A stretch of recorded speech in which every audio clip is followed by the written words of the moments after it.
opportunity to contribute to this very important bill. Honorable Speaker, before I even go on, I want to start by correcting the honorable member who has just contributed. And I want to say, Honorable Speaker, that it's important when members are contributing to this, they should have at least gone through the bill. Honorable Speaker, if members turn to page 169, they will see that the clause that was taxing human hair and products, beauty products, has been deleted by the committee, Honorable Speaker. So I can assure the member that she will be beautiful and she will continue being beautiful. But we also insist on natural beauty, Honorable Speaker. But Honorable Speaker, there has been a talk so much about the hustler in this bill. And Honorable Speaker, it's important we demystify and know who are really looking up for the hustlers. Honorable Speaker, anybody who says that when we are talking of building houses, getting money that can be able to go down to our KIBs, our construction of markets and everything, Honorable Speaker, is bad, that is a member that does not care about the hustlers. And Honorable Speaker, there are members who are opposing this bill, but what they want is to have youths that are desperate, that can be used for maandamano and to cause havoc in this country because they have no work or duties to do, Honorable Speaker. I would like to say that this bill, Honorable Speaker, the finance bill, is a bill that is all-rounded. And Honorable Speaker, because I have been thinking clearly on alternatives, and having looked at the people who have thought out this bill, I've seen they have looked at it wholesomely. I would like to say that it is upon the executive, because it is true that we are tightening our belt. And I want to say this clearly, Honorable Speaker, that we will do our part and pass this bill in this House, Honorable Speaker. But at the same time, I would like to call upon His Excellency the President and his cabinet and anybody else, including this Parliament, to start looking at how we are spending the money for taxpayers. I would like to see a case where we have austerity measures so that while Kenyans are tightening their belt, while Kenyans are trying as much as possible, we get these monies, Honorable Speaker, but let us have as showing, not only doing but also showing that we understand the status of this country and we put austerity measures and close those loopholes where, Honorable Speaker, money get lost. I would like to say that, Honorable Speaker, I was happy yesterday when I saw the money that has been given to institutions that fight corruption. And Honorable Speaker, the only thing, and having spoken to many Kenyans, having spoken to my constituents, the challenge and their fear is how the government has been losing money through corruption. The assurance by His Excellency the President that monies collected will be used for the right reasons, without corruption. And I would like him to stamp his foot so hard that we don't have any coin getting lost through corruption, Honorable Speaker, because that will be very bad for anybody who has participated in passing this bill. Honorable Speaker, maybe, and moving forward, in another 1 year, the bill that is going to be read in this House will be for increase of salaries of teachers after we pay pending bills that have been accumulated for 5 years and 6 years, Honorable Speaker, during handshake government. Honorable Speaker, I support. Thank you. Doris Donya. I want to see if you live to your promise that you'll speak for 1 minute. Thank you, Mr. Speaker. I stand to oppose this motion, more especially from the side of betting. I don't understand why they had to lower the tax, bearing the fact that most people have committed suicide because they've lost their money. Wives, we can't sleep at night when our husbands are betting because they are waiting to win. So you can imagine the separation from love, having lowered the betting tax. On the other side, Mr. Speaker, every speaker who is supporting the motion is saying that we have a lot of public debt. What you are not telling us is what informed this public debt. What can Kenyans celebrate when we talk of these debts? What is the value? I come from Kisii. There are no roads, no teachers at the junior secondary school, no doctors in hospitals, no even medicine. We can talk of the other days when we were given free nets. Nowadays, the government gives nothing, no free nets. Even university students are complaining the supply of condoms has gone down. We are here, we are not even taking care of our citizens. No food. Mr. Speaker, we are not eating. We are hungry. We are talking of houses. You want people to vote for us. Who will be voting? Let me ask you, Mr. Speaker, which man will come and tell a woman, I love you, at night when you are hungry? What will you be doing? Your food is empty. We are opposing this motion, because this bill, because it does not cater for our interest. Mr. Speaker, the loopholes. Today I saw in one of the TV stations, one police officer makes 15,000 shillings in 2 hours from bribes. How much is that in a day? We should look on ways on how to seal the loopholes, not on ways to take from Kenyans what's duly theirs. I stand firm from Kisii County. The people of Kisii County whom I represent have told me the bill is not good. When I had a conversation with Honorable Soro, he was not smiling because he knows deep down his heart this bill is not good. And if this bill is good, honorable members, why can't we do secret balloting? You will see how it will fall flat. My people from Kenya Kwanza, the other side, you will vote no. So, Mr. Speaker, if this bill is good, let's do secret balloting, yes, and Osoro, it will fall down. Yes, Osoro. What is your point of order? Honorable Speaker, yes. I don't think it's in order for Honorable Donya to use me in her statements that when I had a conversation with her that I wasn't smiling. Honorable Speaker, she cannot use there is no smilometer to define whether I support this thing or the finance bill or not. She's been smiling all along when I was contributing, Honorable Speaker. An indication that she was supporting what I was saying is only that at the point she stood to speak, she lost control and only imagined about condoms and things that we actually do not do in Kisii, Honorable Speaker. I consider Honorable Donya as... What is your point of order? My point of order, Honorable Speaker, is that she's using my name to make a statement, which is wrong. I support the finance bill. We are not going to vote secretly. It is public, and Kisii County is supporting the finance bill, the entire Kisii County. Donya, finish up.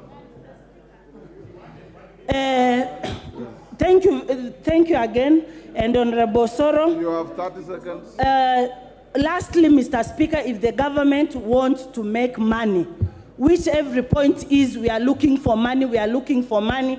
Even in this finance bill, you are just saying you want money, you want money. Please ask your government, which you are supporting, to make use of our idle land. They make more factories, so like Mumias is dying, Stony Sugar is dying. That is where we find employment, not building houses. In fact, you are advocating for divorce because if a teacher, you are assuming Donya is a teacher. My husband is a teacher. I contribute house taxes. How many houses will you give Donya and her family? Meaning my husband will be sleeping in another house. I'm also in the other house. What are you telling Kenyans?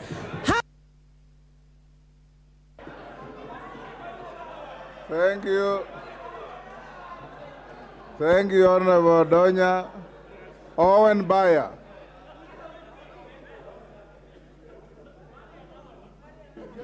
Honorable Speaker,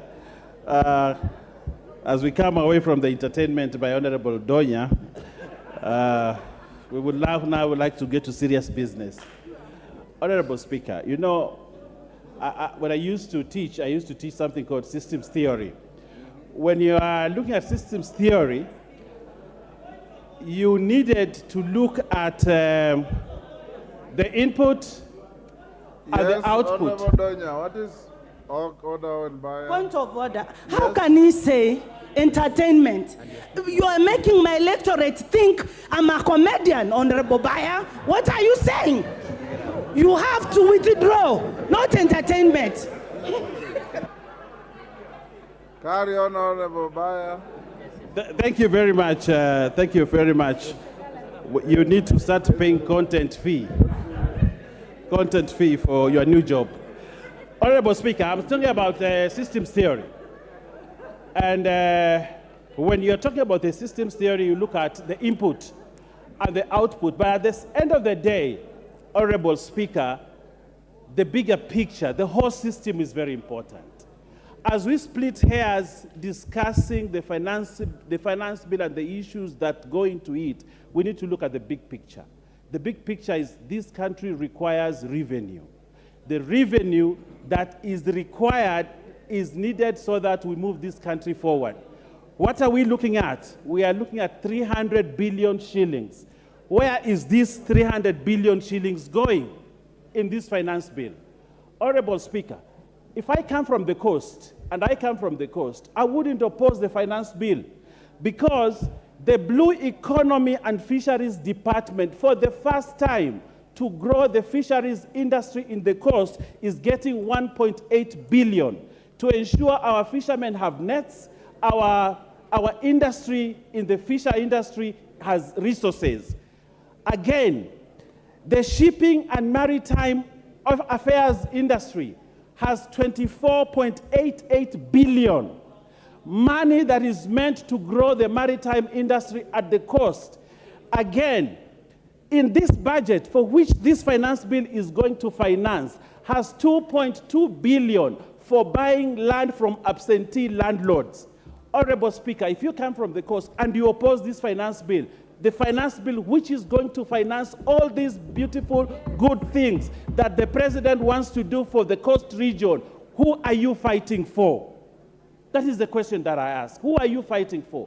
We need to look at the big picture. When we collect all these resources, all this money, whether it comes from hair, from nails, from condoms, like Donya said, from wherever it comes from, the bigger picture still remains an important thing, and it is about what we get from it. And I'm very sure after this finance bill, the coast region will rise because of the money that we have. Honorable Speaker, again, the question is, where do we as a country want to go? Do we want to go over the cliff through more borrowing, or do we want to stop borrowing, start looking at inward revenue and use that revenue to ensure that we can develop this country, or we want to go over the cliff with debts? Honorable Speaker, many of these people who I shared a podium with when I was in ODM believed what Kibaki did when he was president. That Kibaki brought in the new saying, kulipa ushuru ni kujenga taifa, ni kujitegemea. Kulipa ushuru ni kujitegemea. A lot of them believe in that mantra. They believe in the Kibaki economics, which was about self-sustaining a country through taxes. Today, they will sit here and say, we cannot pay taxes. We should not pay taxes. But what I want to look at, Kenya Kwanza has a manifesto which it has to fund, and that funding must come through taxes, and it is these taxes that we have to collect as a government and ensure that Honorable Wandai, Honorable Mbui, they have enough money for their roads in their constituencies, that they have enough money for CDF, and this money will not come from donors. It will come from the taxes that we pay. Honorable Speaker, as I conclude, Honorable Speaker, the coast region where I come from is known for cement manufacturing. This cement industry has been for a long time stifled because of imported cement. A lot of the Chinese have built these roads through imported cement, and yet this country has a capacity to produce cement, employ many people, and use the local people and local resources to create wealth for this country. Today I'm happy because this finance bill imposes a heavy tax on imported cement, giving an opportunity to the cement industry and the cement industry in this country to develop. Honorable Speaker, we have the ultimate duty as leaders to ensure that we sacrifice just like our ancestors and our forefathers sacrificed for this country. We cannot be talking about me and I and the other. We need to look at the nation, at the country. Kenya must rise, and it cannot rise. Thank you, Ruth Odinga.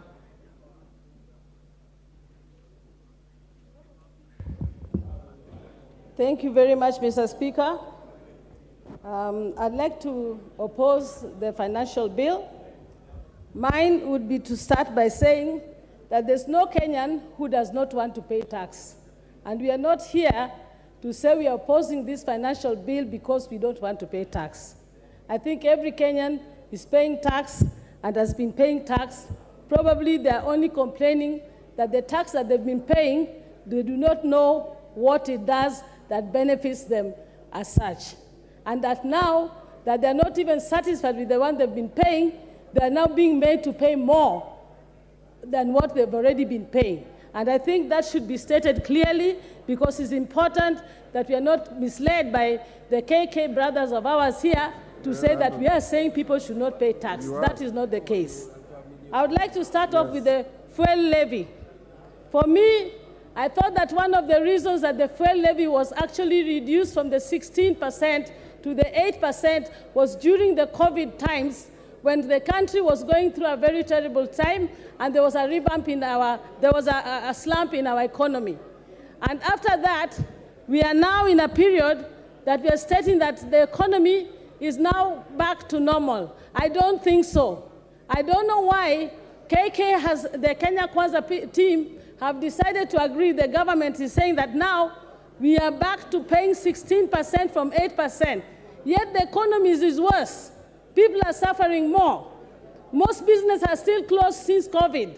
What has happened that has informed us to now state that the fuel levy should go from 8 to 16%?